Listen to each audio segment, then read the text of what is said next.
Hi అండి.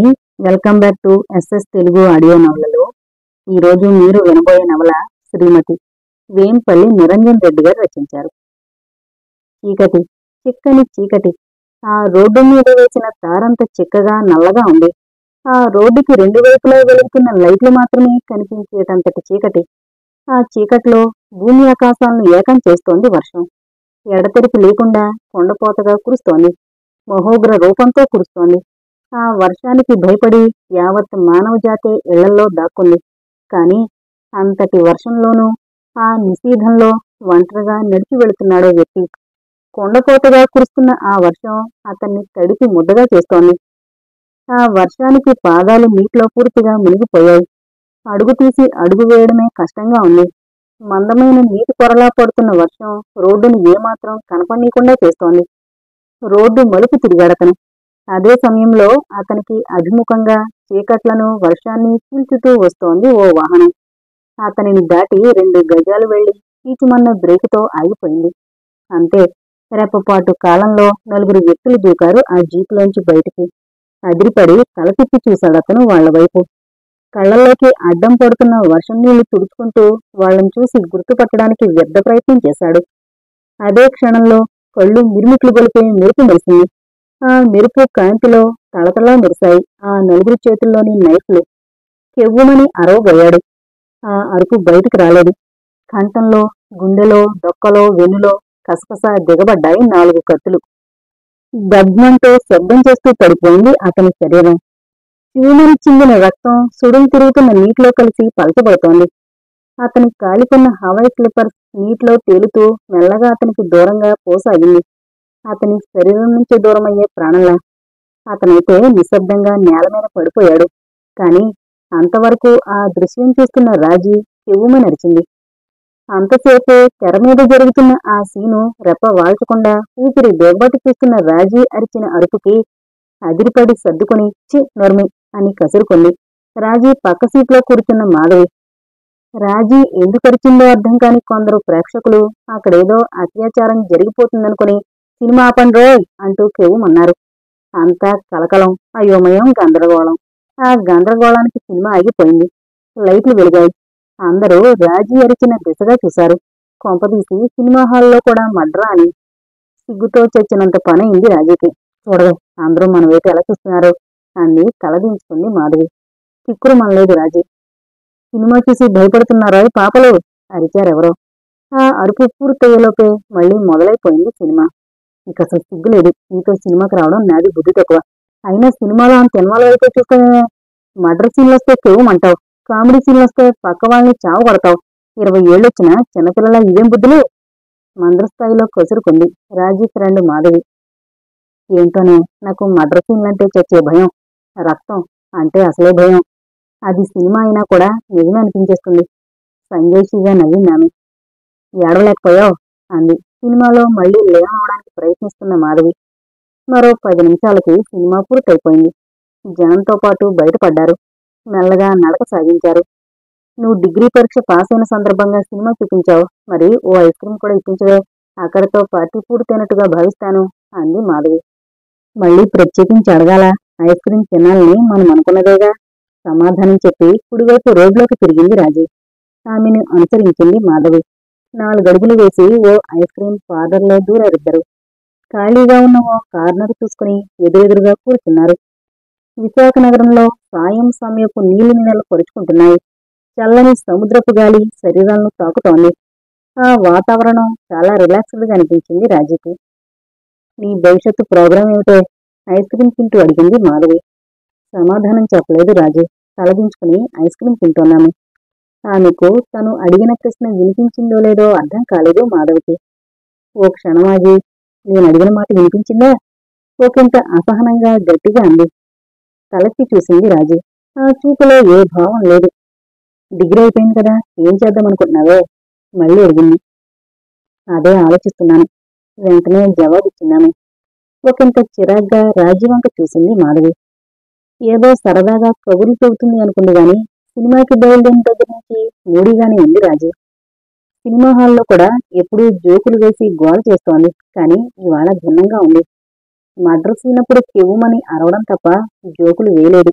ఆమె ప్రవర్తనని వింతగా చూస్తోంది మాధవి. నిజమే మాధవి, నేను ఆలోచిస్తున్నాను. నీకు నా మనస్తత్వం తెలుసు, ఆలోచనలు తెలుసు. నా పేరు రాజీ, కానీ నేను జీవితంలో దేనికి రాజీ పడను. రాజీ పడుతూ జీవించడం నాకు అసహ్యం. I hate that life. అందుకే దేనికి రాజీ పడదు ఈ రాజీ అని నిరూపించుకోవాలి అని సైలెంట్ అయ్యింది రాజీ. ఆశ్చర్యంగా చూసింది రాజీ వంక Madhavi. Yes, what I say is true. ఇన్నాళ్ళు నువ్వు చూసిన రాజీ వేరు, ఇక నుంచి చూడబోయే రాజీ వేరు. ఒక్క క్షణం అయింది. ఆమె ముఖం ఒకంత సీరియస్ గా మారింది. ఇన్నాళ్ళు నేను గడిపిన లైఫ్ అంటే నాకు అసహ్యం. I hate it. ఇక నుంచి చూడు, ఈ లైఫ్ నాకు ఒక ఛాలెంజ్. ఈ ఛాలెంజ్ లో మాత్రం నేను రాజీ పడను. అలా రాజీ పడాల్సిన రోజున ఈ రాజీ ఈ భూమి మీద ఉండదు. చాలా స్థిరంగా పలికింది ఆమె కంఠం. నిర్ఘాంతపోయి ఆమెనే చూస్తోంది మాధవి. జీవితం మీద ఆమెకి ఎంత కసుందో, ఎందుకామె అలా మాట్లాడుతోందో, ఆమె ఏం ఆలోచిస్తోందో, మరేం చేయబోతోందో ఆ క్షణంలో ఆమెకే తెలియదు. ధనుంజయ షిప్పింగ్ కార్పొరేషన్ విశాఖపట్నంలోని అతి పెద్ద ప్రైవేట్ షిప్పింగ్ కార్పొరేషన్ అది. ధనుంజయరావు దానికి చైర్మన్ కమ్ మేనేజింగ్ డైరెక్టర్. సమయం ఉదయం 10 గంటలు దాటింది. ధనుంజయ షిప్పింగ్ కార్పొరేషన్ ఆఫీస్ అంతా బిజీగా ఉంది. నిర్విరామంగా పనిచేస్తున్నాయి ఒక గదిలో ఉన్న 4 టైప్ రైటర్లు. అబ్బా, ఎండి వచ్చాడంటే ఊపిరి పీల్చుకున్నంత పని. టైప్ రైటర్లో కార్బన్లు మార్చుతూ అనుకుంది స్టెనోలత. అతడికి ఓ ప్రత్యేకత ఉంది. అతని దగ్గర 4 స్టెనోలుంటారు. ఆయన ఆఫీసులో ఉన్నంతసేపు ఒకళ్ళ తర్వాత ఒకళ్ళుగా 4ని పిలిచి డిక్టేషన్స్ ఇస్తూ ఉంటాడు. అందుకే ధనుంజయరావు ఇంటికి వెళ్లే వరకు డిక్టేషన్స్ తీసుకోలేక, టైపు చేయలేక సతమతమైపోతుంటారు ఆ 4. నెలకు 4 రోజుల పాటు పనుల మీద సింగపూర్, హాంకాంగ్లకు వెళుతుంటాడాయన. ఇక అలా వెళ్ళినప్పుడు ఆ 4కి పండగే. అందుకే ఎప్పుడు ధనుంజయరావు క్యాంపుకి వెళతాడా అని ఎదురు చూస్తారు ఆ 4. నిర్విరామంగా టైప్ రైటర్ మీద పనిచేస్తున్న లత చేతి వేళకి యూనిచ్చి పిలవడంతో బ్రేక్ పడింది. ధనుంజయరావు గారు మిమ్మల్ని రమ్మంటున్నారు చెప్పి వెళ్ళిపోయాడు ప్యూన్.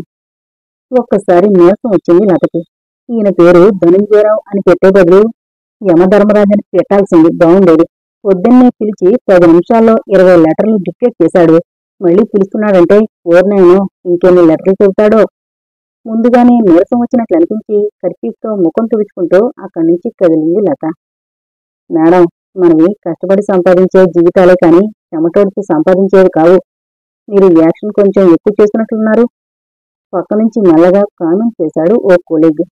అంత విసుగులోనూ ఒక్కసారి పక్కుమని నవ్వొచ్చింది లతకి. కారణం, ధనుంజయ్ షిప్పింగ్ కార్పొరేషన్ ఆఫీస్ మొత్తం సెంట్రలైజ్డ్ ఎయిర్ కండిషన్ చేయించింది. ఆ బిల్డింగ్ అంతా ఏసీ చేయించడానికి ధనుంజయరావుకి దాదాపు 1.5 కోటి ఖర్చు అయింది. ఇంత ఖర్చు పెట్టి బిల్డింగ్ అంతా ఏసీ ఎందుకు చేయించావయ్యా అని అతన్ని ఎవరైనా అడిగితే, భలే వాడవయ్యా, మనం చేయించే చాకరీ అంతా ఇంతానా? ఈ ఏసీ కూడా చేయించకపోతే గంటలోనే చెమటలు కక్కి ఒంట్లో నీరంతా డీహైడ్రేట్ అయిపోయి వడదెబ్బ కొట్టిన వాళ్ళ గిలగలా కొట్టుకుని చచ్చిపోరు అని తేలిగ్గా నవ్వేస్తాడు Dhanunjaya Rao. Dhanunjaya Rao cabin door open చేసి, మే కమింగ్ సార్ అంది లత వినయంగా. ఎస్, గంభీరంగా వినిపించింది అతని కంఠం. ఆమె లోపలికి అడుగు పెట్టగానే నిశ్శబ్దంగా క్లోజ్ అయింది డోరు. ప్లీజ్ బీ సీటెడ్ అన్నాడు చైర్ చూపిస్తూ. చప్పుడు కాకుండా చైర్లో కూర్చున్నాను. సాధారణంగా ఏ స్టెనోని కూర్చోమని చెప్పడకను. వాళ్ళు అలా నిలబడుండగానే దడదడ ఓ డజన్ లెటర్లు డిక్టేట్ చేసి పంపించేస్తాడు. అలా కాకుండా తను ఏదైనా ముఖ్య విషయాలు ఫోన్లో మాట్లాడుతుంటేనో, మరేదైనా సీరియస్ పనిలో ఇన్వాల్వ్ అయ్యుంటేనో 5-10 నిమిషాలు కూర్చోవలసి వస్తుంది. ఈయన బట్టలు వేసుకోవడమైనా మర్చిపోతాడేమో కానీ బొట్టు పెట్టుకోవడం మాత్రం మర్చిపోడు అనుకుంది లత. 5 అడుగుల 10 అంగుళాల ఎత్తు, 70 కిలోల బరువు, చామన ఛాయ, ఒకంత భారీ కాయం. వయసు 55 పైబడిన పెద్దగా తెల్లబడని ఎత్తైన జుట్టు అతని వయసుని ఓ 10 ఏళ్లు తగ్గించేస్తుంది. గంభీరతను పెంచే కళ్ళజోడు, పెద్ద మీసాలు, ఫుల్ సూటు. ఆయన వాడే హెయిర్ ఆయిల్, డ్రెస్సు, షూసు అన్నీ దాదాపుగా ఇంపోర్టెడే. డ్రెస్సులు కూడా సింగపూర్ వెళ్ళినప్పుడే కొంటాడు. అతని చేతికుండే రోజు డైమండ్స్ వాచ్ ఖరీదు దాదాపు 40,000. మెడలోని చైను, చేతులకున్న రింగ్సు ఇవన్నీ కలిపితే 1,00,000కు పైగా ఖరీదు చేసే వస్తువులు శరీరం మీద కనిపిస్తుంటాయి. ఒక్క మాటలో చెప్పాలంటే కోటీశ్వరుడు అనే మాటకు 100కి 100 పాళ్ళు న్యాయం చేస్తాడు. 44 కోట్లు సార్, ప్లస్ ఫండ్స్ మన కంపెనీవి కనిపిస్తున్నాయి. క్యాలిక్యులేటర్ మీద అంతవరకు చేసిన లెక్కని పేపర్ మీద రాసి క్యాలిక్యులేటర్ ఆఫ్ చేస్తూ అన్నాడు ధనుంజయరావు ఎదురుగా కూర్చున్న భవానీ శంకర్తో. ఇంతకుముందు నేను అదే అన్నాను కదా, దాదాపు 50 కోట్ల వరకు ఉంటాయని అన్నాడు చైర్లో ముందుకు జరుగుతూ భవానీ శంకర్. ఈ దాదాపు, సుమారు, ఇంచుమించు లాంటి పదాలు మనకి పనికిరావు. మనకెప్పుడూ పక్కాగా అంకెలుండాలి. పెన్తో 44.5 కోట్ల అంకె కింద అండర్లైన్ చేస్తూ అన్నాడతను. చాదస్తం మనసులో అనుకుంది ఆ సంభాషణ వింటున్న లత. సరేలే, ఎంతో కొంత, ఇప్పుడది ఏం చేద్దామని మళ్ళీ అడిగాడు భవానీ శంకర్. ఆ విషయం నేను చెప్పేటట్లయితే ఇక నిన్నడగడం దేనికి ఎదురు ప్రశ్నించాడతను. అంటే ఆ డబ్బు ఏం చెయ్యాలన్నది నన్ను ఆలోచించమంటావు రిస్ట్ వాచ్లో టైం చూసుకుంటూ అన్నాడు భవానీ శంకర్. అనే కదా చెబుతోంది, ఓ 2 రోజులు ఆలోచించి చెప్పు. ఇంకా నా మీద బాధ్యతలు ఎందుకు పెంచుతావు? నీ కొడుకును కూడా వ్యాపారంలోకి దించావుగా, వాణ్ణి ఆలోచించమను. ఎవరు? శరతేనా? చిరునవ్వు నవ్వాడతను కళ్ళజోడు తీసి టేబుల్ మీద పెడుతూ. చూడు, వాడు మనతో కలిసి పొట్టుమని 10 నెలలు కూడా కాలేదు. 25 కూడా వయసు లేని వాడికి అనుభవం ఏముంటుంది? కాస్త ఓపిక చేసుకుని ఆ 45 కోట్లతో మరో వ్యాపారం స్టార్ట్ చేయడానికి ఆలోచించు. వాళ్ళిద్దరి సంభాషణ వింటున్న లతకి చిరాకొచ్చింది. తను వచ్చి కూర్చుని 15 గంట అవుతోంది. ఇంతవరకు విషయం ఏమిటో చెప్పలేదు. ఇంకా ఇలా ఎంతసేపు గడపాలో? అసలైన భవానీ శంకర్ ఉండగా అక్కడికి ఎవరొచ్చినా వాళ్ళ గతింతే. నిజానికి ఆ భవానీ శంకర్ ఎవరో ఆ ఆఫీసులో పనిచేసే ఎవరికీ తెలీదు. కారణం, ఆయన ఆ కంపెనీలో ఉద్యోగస్తుడు కాదు, షేర్ హోల్డరు కాదు. కానీ ధనుంజయరావుతో సమానమైనవాడు. ఆయనకి దాదాపు 50 ఏళ్ల వయసు ఉంటుంది. బక్కపలచగా, కొంచెం పొట్టిగా ఉంటాడు. ధనుంజయరావు ఎంత రిచ్గా ఉంటాడో ఈయన అంత సింపుల్ గా ఉంటాడు. భవానీ శంకర్ ఆఫీసులోకొచ్చినా అందరూ లేచి నిలబడి నమస్తే సార్ అని విష్ చేస్తారు. లత ఆఫీసులో చేరిన మొదట్లో అతన్ని ఫైనాన్స్ మేనేజరేమో అనుకునేది. కానీ అతడికి ఆ కంపెనీలో ఏ ఉద్యోగమూ లేదన్న విషయం తర్వాత తెలిసింది. ఉదయం 9 గంటలకే ఆఫీస్కొచ్చి ధనుంజయరావు క్యాబిన్లో కూర్చుంటాడు. ప్రతి విషయాన్ని ధనుంజయరావు అతనితో డిస్కస్ చేస్తాడు. ఓసారి భవానీ శంకర్ ధనుంజయరావుకి లీగల్ అడ్వైజరేమో అనుకుంది లత. కానీ అది కాదు. కొందరు భవానీ శంకర్ ధనుంజయరావుకు దూరపు బంధువు అంటే, మరికొందరు చిన్ననాటి స్నేహితులు అంటే, మరికొందరు వాళ్ళ రిలేషన్ ఏంటో తెలీదు అనేవాళ్ళు. మీ రిలేషన్ ఏమిటి అని అడిగే ధైర్యం ఎవరికీ లేదు. అందుకే ఎవరికి తోచినట్లు వాళ్ళు అనుకునేవారు. కానీ ధనుంజయరావు చేసే ప్రతి పని వెనుక భవానీ శంకర్ ఉన్నాడన్నది నిజం. బాబు భవానీ, మనం ఈ విషయం తర్వాత డిస్కస్ చేద్దాం. పాపం ఈ లతను పిలిచి 15 గంట అయింది. ఇంతవరకు ఆమెను నేను ఎందుకు పిలిచానో చెప్పలేదు. దృష్టి లత వైపు మార్చుతూ అన్నాడు ధనుంజయరావు. భలేవాడిగా, లతతో మాట్లాడకుండా నేనేమైనా అడ్డుపడ్డానా? మాట్లాడు అన్నాడు రిలాక్స్ అవుతున్నట్లుగా కళ్ళు మూసుకుని కుర్చీలో వెనక్కి వాళ్తూ భవానీ శంకర్. పర్వాలేదు సార్, కావాలంటే మరో 10 నిమిషాల తర్వాత వస్తాను, మీరు మాట్లాడుకోండి అంది ఒకంత ఇబ్బందిగా ఫీల్ అవుతూ Latha. No, let me finish your job first అంటూ ఒకసారి గట్టిగా ఊపిరి పీల్చుకుని రిలాక్స్ అయినట్టుగా ఫీల్ అయ్యి గొంతు సవరించుకుని చెప్పడం ప్రారంభించాడు ధనుంజయరావు. డిక్టేషన్ బుక్ చేత్తో పట్టుకుని షార్ట్ హ్యాండ్ లో అతను చెప్పబోయేది నోట్ చేసుకోవడానికి సిద్ధపడింది లత. నోనో, నీకు నేను డిక్టేషన్ ఇవ్వడం లేదు, వేరే విషయం గురించి మాట్లాడదామని పిలిచాను అన్నాడు ధనుంజయరావు. ఒకంత ఆశ్చర్యంగా చూసింది లత. నాతో వేరే విషయమా? ఆఫ్టర్ ఆల్ ఒక స్టెనో తనతో మాట్లాడేది ఏముంటుంది? ఒకంత భయం కూడా వేసింది.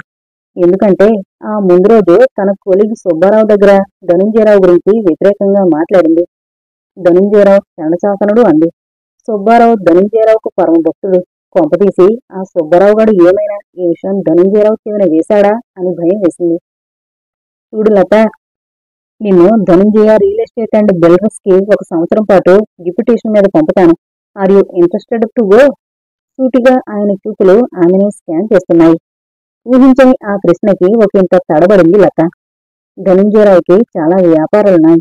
Dhananjay shipping corporation, Dhanunjay real estate and builders, Dhanunjay fishery, prawn cultures, ఇలా ధనుంజయ గ్రూప్ ఆఫ్ కంపెనీలు దాదాపుగా 6 ఉన్నాయి. వాటన్నింటికీ అధిపతి ధనుంజయరావు. అతని ఏకైక సంతానం శరత్. సివిల్ ఇంజనీరింగ్ లో మాస్టర్ డిగ్రీ చేశాడు. ధనుంజయ కన్స్ట్రక్షన్స్ కి సంబంధించిన వ్యవహారాలని శరత్ కి ఈ మధ్యనే అప్పచెప్పాడాయన. నీకు విషయం అర్థం కాలేదనుకుంటా. మా అబ్బాయి శరత్ పేరు వినే ఉంటావు. చెప్పడం ఆపి ఆమె వైపు చూశాడు. శరత్ పేరు వినడమే కర్మ, చూశాను కూడా అందామనుకుంది. అందంగా, బలంగా, ఎత్తుగా, ఎద్దనపూడి నవలల్లో హీరోలా ఉన్నాడు అనుకుంది అతన్ని ఒకసారి చూసినప్పుడు.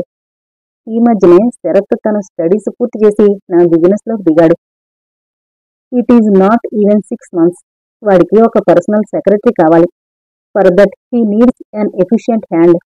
చెప్పడం ఆపి పైకి తీసి వెలిగించాడతను. విషయం కొద్దిగా అర్థమవుతున్నట్లు అనిపించింది లతకి.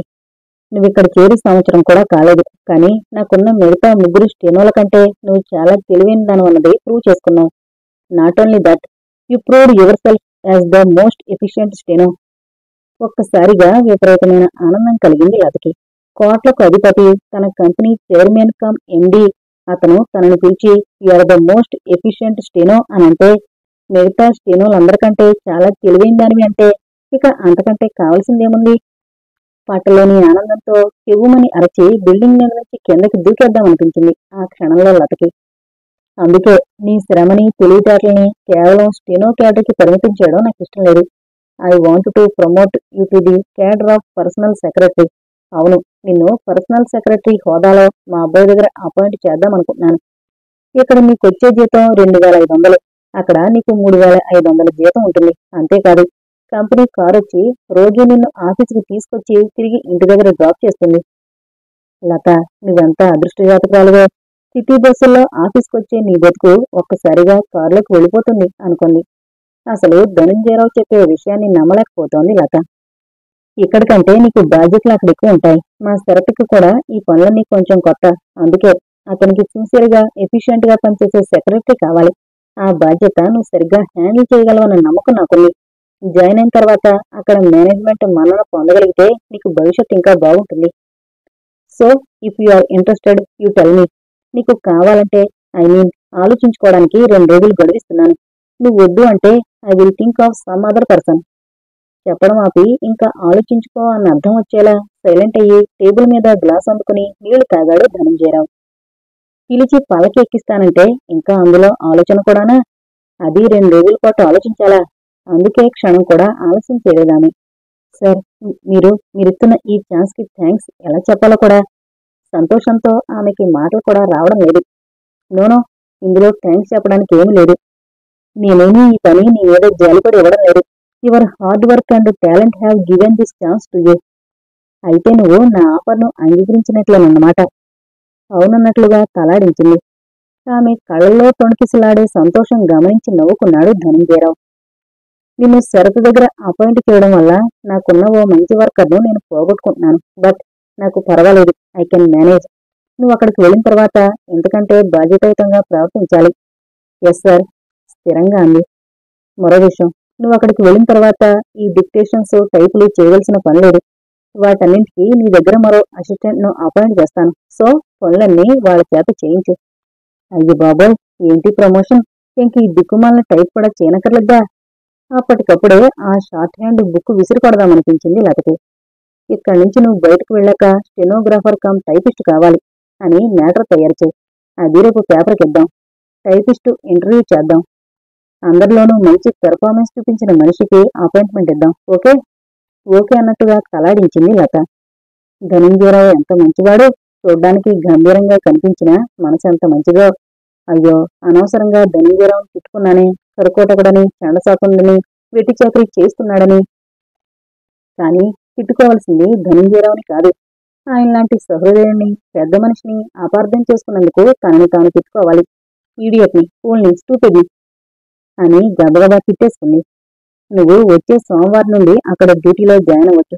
అక్కడ వర్క్స్ ఎలా ఉంటుందో, అక్కడ నీ డ్యూటీస్, రెస్పాన్సిబిలిటీస్ ఏంటో రేపు వివరంగా చెప్తాను. Now you can go. అధికారికంగా పలికింది ధనంజయరావు కంఠం. కుర్చీలోంచి లేచి thank you very much sir అని బయటకు అడుగులు వేసింది లత. ఆమె మనసు గాల్లో తేలిపోతోంది. చిన్నగా శబ్దం చేస్తూ ఆ ఇంటి ముందు ఆగింది లోనా మోపెడ్. స్టాండ్ వేసి మెల్లగా కిందకు దిగాడు ప్రకాశరావు. ఉదయం నుంచి ఆఫీసులో పనిచేసి రావడంతో ముఖంలో ఒకంత అలసట కనిపిస్తోంది.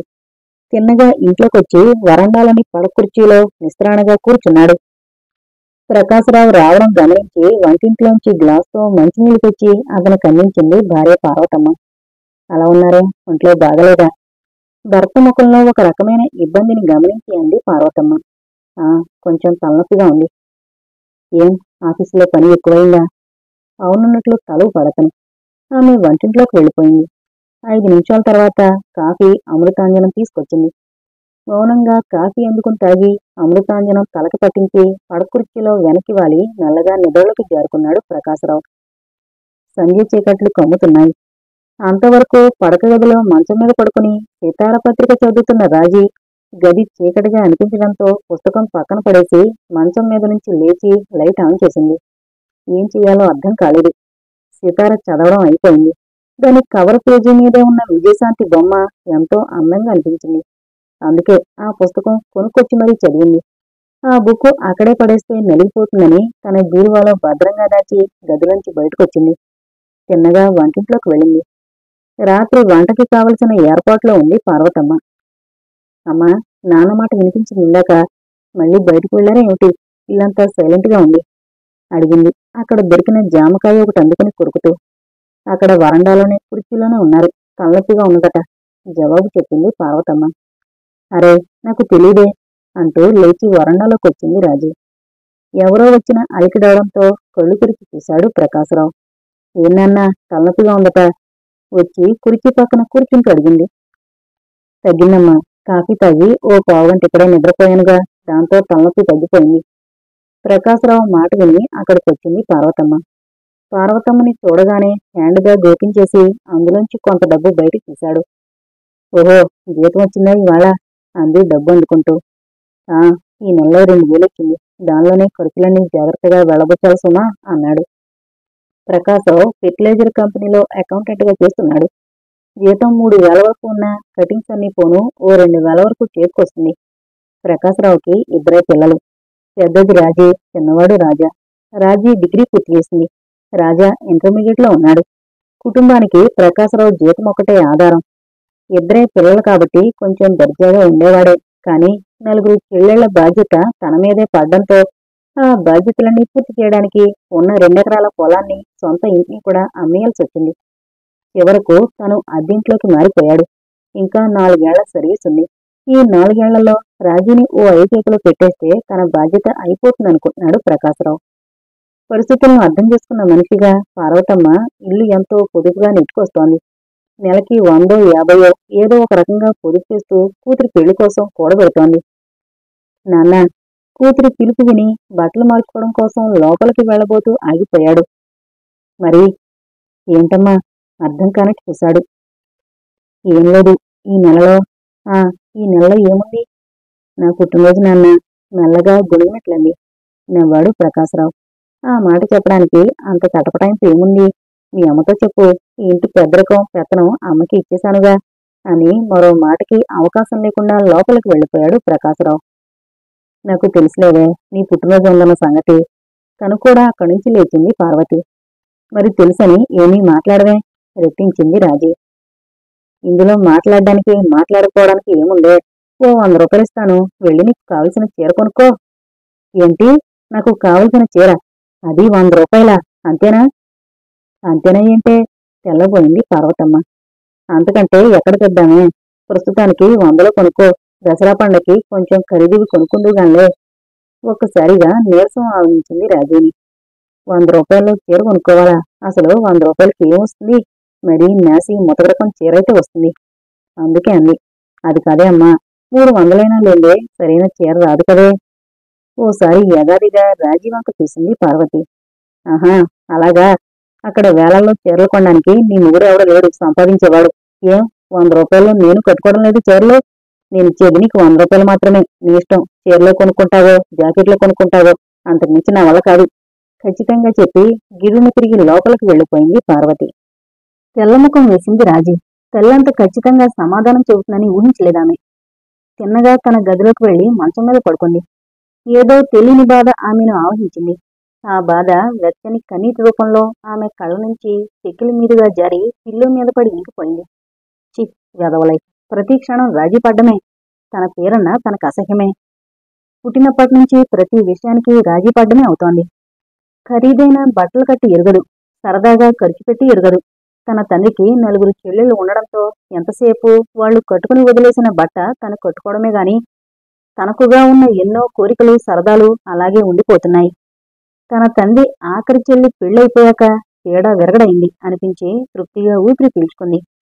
కారణం, అంతకుముందు తన తల్లిని ఏదడిగినా వద్దు, అత్తయ్యకు కొనకుండా నీకు కొంటే బావుండదు, అత్తయ్య పెళ్ళైపోయాక నీకే కొనిపెడతాన్లే అంటుంటే అత్తయ్య పెళ్లి తొందరగా అయిపోవాలని దేవుడికి మొక్కుకుంది. కాని అత్తయ్య పెళ్ళయ్యాక అడిగితే డోబ్రా ఖర్చులు పెడితే నీ పెళ్లికి డబ్బు ఎక్కడి నుంచి వస్తుందే అని ఎదురు ప్రశ్న వేసింది పార్వతమ్మ. తన దృష్టిలో ఓ చిన్న సరదా, తన తల్లిదండ్రుల దృష్టిలో డోబ్రా ఖర్చు వేస్టు. ఇంతే తన జీవితం. నిజానికి రాజీ అందంగా ఉంటుంది. సన్నగా, పొడవుగా, నాజూగ్గా ఉంటుంది.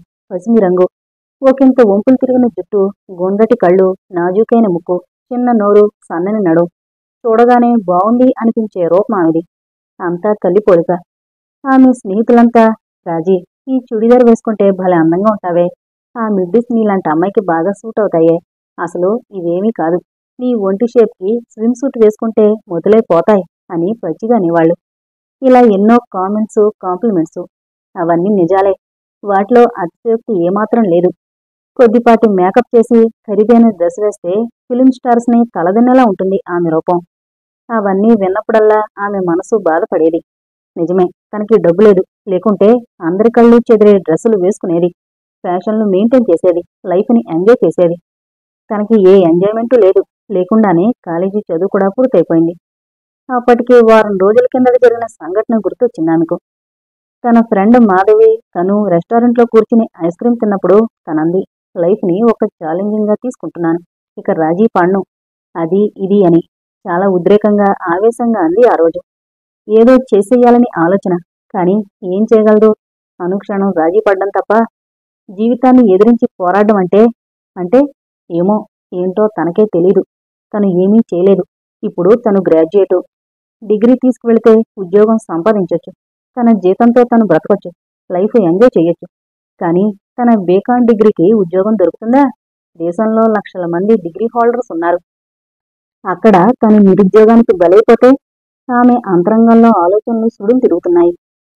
అదొక విశాలమైన గది, లైట్ పింక్ కలర్ గోడలు, పెద్ద పెద్ద కిటికీలు, వాటిని కవర్ చేస్తూ సన్నని వానిషన్ బ్లైండ్స్, చాలా సింపుల్ గా కనిపించే ఖరీదైన ఫర్నిచర్, ఇంపోర్ట్ ఎక్రోలిక్ మెటీరియల్తో చేసిన టేబుల్, 4-5 ఇండోర్ ప్లాంట్స్ ఆ గదందాన్ని మరింత పెంచాయి. అక్కడ రివాల్వింగ్ చైర్లో కూర్చుని ఒక కమర్షియల్ కాంప్లెక్స్ కి సంబంధించిన బ్లూ ప్రింట్ పరిశీలిస్తున్నాడు శరత్. అప్పటికి 5-6 నెలల కిందటే తన తండ్రి బిజినెస్ లో దిగాడు. ఇప్పుడిప్పుడే వ్యాపార వ్యవహారాలన్నీ అర్థమవుతున్నాయి. పూర్తిగా అనుభవం గడించాలంటే కనీసం మరో సంవత్సరం పట్టేలా ఉంది అనుకున్నాడు శరత్. ఇంటర్కమ్ మోగడంతో అతని ఏకాగ్రతకోకింత భంగం అయింది. బ్లూ ప్రింట్స్ వంక చూస్తూనే ఫోన్ లిఫ్ట్ చేశాడు. సార్, మిస్ లత అట, ధనుంజయ్ గారు పంపారట. ఆమె మిమ్మల్ని కలవాలంటున్నారు, అవతల నుంచి పలికింది రిసెప్షన్ కంఠం. లత ఒక క్షణం ఆలోచించి, ఐసి ఆయమ్మయ్యా, ఆమె నా దగ్గర కొత్తగా అపాయింట్ అయ్యే సెక్రటరీ, సెండ్ హర్ ఇన్సైడ్ చెప్పి ఫోన్ పెట్టేశాడు శరత్. సో ఈ అమ్మాయి ఉద్యోగంలో జాయిన్ అవడానికి వచ్చిందన్నమాట. ఆమె చాలా సిన్సియర్ వర్కర్ అని తండ్రి చెప్పాడు. తనకి అటువంటి సిన్సియరిటీ ఉన్న మనుషుల సహాయం చాలా అవసరం. అతని ఆలోచనలు పూర్తి కాకుండానే క్లిక్ మన శబ్దంతో డోరు తెరుచుకుంది. మే కమిన్ సార్, అవతల నుంచి తీగా పలికింది లత కంఠం. ఎస్ కమిన్ అన్నాడు గంభీరత ఉట్టిపడేలా శరత్. తలుపు వెనక నుంచి గదిలోకి వచ్చింది Latha. Good morning sir, I am miss Latha wish చేసి తనను తాను పరిచయం చేసుకుంది. Yes yes, my father told me everything about you, please come and sit. Chair చూపించాడు శరత్. చైర్లో కూర్చున్నాను. ఒకంత పరిశీలనగా ఆమెను చూశాడు శరత్.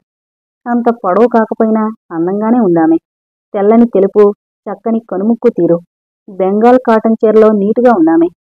అతనలా పరిశీలనగా చూడడం కొంచెం ఇబ్బందిగా అనిపించి సర్దుకున్నామె. నాన్నగారు మీకు చెప్పే ఉంటారు మీ డ్యూటీస్, రెస్పాన్సిబిలిటీస్ ఏంటో, కొంచెం ఫ్రీగా మాట్లాడడానికి ప్రయత్నిస్తూ అన్నాడు. Yes sir, he told me all things. I have to do here సమాధానం చెప్పిందామె. 2 నిమిషాలు ఇద్దరి మధ్య నిశ్శబ్దం. I am a post graduate with English literature.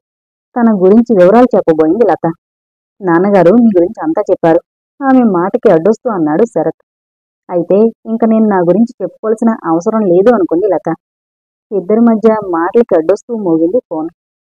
Receiver lift చేసి అవతల వ్యక్తితో ఏదో విషయం మాట్లాడసాగాడు శరత్. ఆ సమయంలో పరీక్షగా చూసింది శరత్ని. వయసు సుమారు 25 వరకు ఉండొచ్చు. కోలముఖం, కర్లీ హెయిర్, అందంగా ట్రిమ్ చేసిన మీసం, చూడ్డానికి హ్యాండ్సమ్గా కనిపిస్తాడు. Light green colour shirt, black ప్యాంట్లో ఇన్షర్ట్ చేశాడు. చాలా సింపుల్గా ఉన్నాడు అనుకుంది లత. ఫోన్లో మాట్లాడడం అయిన తర్వాత రిసీవర్ పెట్టేశాడు శరత్. Calling bell నొక్కాడు. 2 క్షణాల తర్వాత లోపలికొచ్చాడు ప్యూన్. కాఫీ తీసుకురా ఆజ్ఞాపించాడు. వాడు బయటికి వెళ్ళిపోయాడు. నేనిప్పుడే తాగొస్తున్నాను సార్, యూ ప్లీజ్ హ్యావ్. ఒకంత ఇబ్బందిగా అందామె. ఇట్స్ ఆల్ రైట్, మరోసారి తాగండి, ఏం పర్వాలేదు. అన్నట్లు ఈరోజు ఆఫీస్కి ఎలా వచ్చారు? సిటీ బస్లో. మీరు ఏ ఏరియాలో ఉంటారు? మర్రిపాలెం. మర్రిపాలెమా? అక్కడి నుండి ఇక్కడికి దూరమే. సిటీ బస్సులో ఎంత టైం పడుతుంది? ఆమెతో ఫ్రీగా మాట్లాడి ఆమెలో ఉన్న బెరుకు పోగొట్టడానికి ప్రయత్నించసాగాడు శరత్. 45 మినిట్స్ అట్లీస్ట్ పడుతుంది. ఎనీవే, రేపటి నుండి మీకు ఆ ప్రాబ్లం ఉండదు. ఈ రోజు ఈవినింగ్ మీరు ఇంటికి వెళ్ళేటప్పుడు మన కారులో వెళ్ళండి. డ్రైవర్కి మీ ఇల్లు చూపించండి. So that he can come to your house everyday to pick up you. మరేదో అనబోతున్న అతను ప్యూన్ కాఫీ తీసుకురావడంతో మాట్లాడడం ఆపి లతని ఒక కప్పు తీసుకోమన్నట్లుగా సైగ చేశాడు. థ్యాంక్ యూ సార్ అని కప్పు అందుకుని సున్నితంగా సిప్ చేయసాగింది. మీది ఇక్కడ కష్టమైన జాబ్. దాదాపు నేను అటెండ్ అయ్యే అన్ని మీటింగులకు మీరు నాతో రావాల్సి ఉంటుంది. అందువల్ల ఒక్కొక్క రోజు మీరు చాలా ఎర్లీగా ఆఫీస్కు రావాల్సి ఉంటుంది. At the same time you may have to go late in the nights some times. మొదట్లో ఇది మీకు ప్రాబ్లంగా అనిపించవచ్చు. ధనంజయరావు గారు అన్ని విషయాలు వివరంగా చెప్పారు అంది అతని మాటలు కడ్డొస్తూ. ఖాళీ కప్పు టేబుల్ మీద ఉంచాడు శరత్. అన్నట్లు ఒక ముఖ్య విషయం మరిచాను. మనకి ఒక స్టెనోగ్రాఫర్ కమ్ టైపిస్ట్ కావాలి. అది చాలా అవసరం. దానికోసం మ్యాటర్ తయారు చేసి ప్రెస్కి ఇవ్వాలి. అతని మాట ఇంకా పూర్తి కాలేదు. మధ్యలో అందుకుంది లత. ఆ మ్యాటర్ తయారు చేసి కూడా 4 రోజులు అయిపోయింది. ఈరోజు పేపర్లో అడ్వర్టైజ్మెంట్ కూడా వచ్చి ఉండాలే అంది. Is it?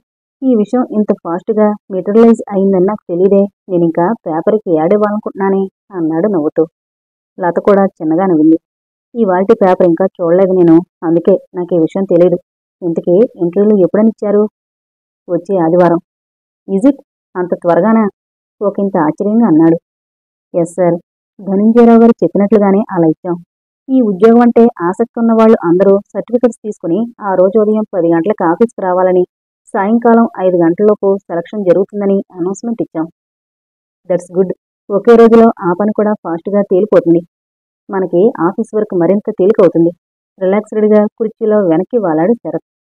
అవును సార్, ధనంజయరావు గారి యాక్షన్స్ చాలా ఫాస్ట్గా ఉంటాయి. ఆయనే ఇంత త్వరగా చేయించింది. ఫైన్. అయితే మనం ముందుగా ఈ విషయం గురించి డిస్కస్ చేయాలి. నా ఉద్దేశంలో స్టెనోగ్రాఫర్ సెలక్షన్ విషయం మీకు వదలడమే బెటర్ అనుకుంటున్నాను. ఎందుకంటే నిన్నటి వరకు మీరు చేసిన ఉద్యోగమే కాబట్టి ఆ జాబ్కి కావలసిన టాలెంట్ ఎంతో, అనుభవం ఎంతో అన్నీ మీరైతే బెటర్గా జడ్జి చేయగలరు అని నా అభిప్రాయం. ఏమంటారు? అడిగాడు. అలా వారి సంభాషణ కొనసాగుతోంది. గంటలు నిమిషాల్లా, నిమిషాలు క్షణాల్లా కరిగిపోతున్నాయి వాళ్ళ సంభాషణలో.